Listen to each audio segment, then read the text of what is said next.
start with WannaCry. What is the latest info you have on who's behind it and the actual extent of the damage? Well, I think what we saw with WannaCry is a failure of the traditional legacy AV manufacturers, and we saw a large-scale infection.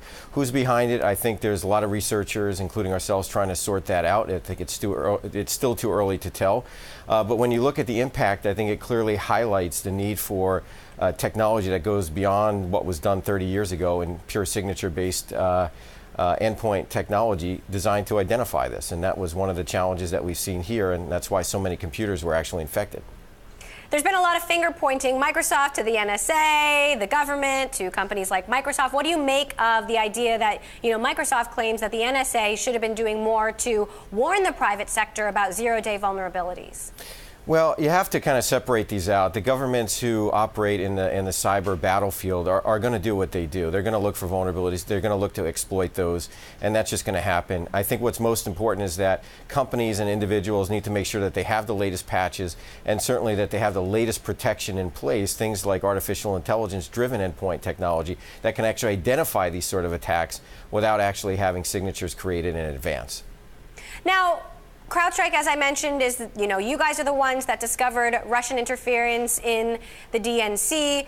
Have you seen any change in Russian cyber activity in the United States? Well, whether it's Russia, whether it's any of the Middle Eastern countries, or whether it's e-crime, they're all formidable adversaries, and they continue to come up with new and innovative ways and techniques to try to get into companies, siphon data out. Data is a new weapon, so not only getting in, but being able to release and dump that data, and certainly use that data to extract more money. Enterprise-wide ransomware, WannaCry is a good example.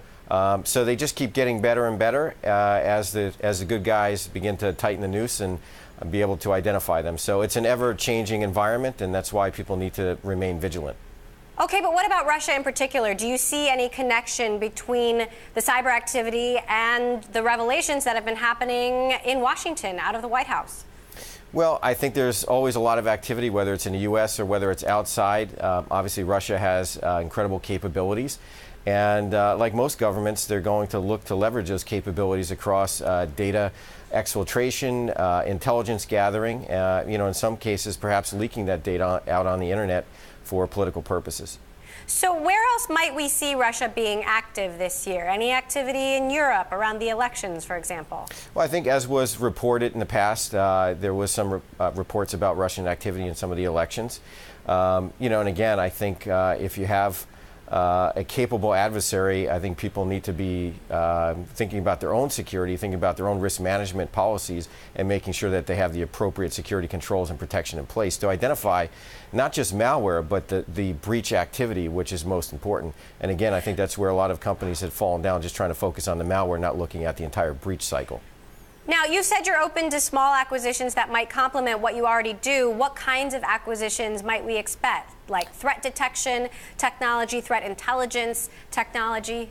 Well, I think since we have such a broad platform that looks a lot like Salesforce for endpoint security, anything that might tuck in and allow us to create a new application that rides on top of that platform, I think would be a good fit. We spent a lot of time to build the underpinnings and the technology itself, which has been very well received by our customers. So we want to continue on that path, and if we can add new capabilities, we'll continue to do that.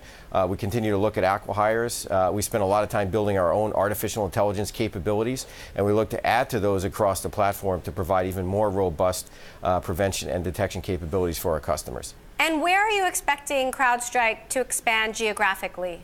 Well, there's been a massive expansion already. I mean, just from our C round to our D round, we've added 400 people. We've expanded into Europe.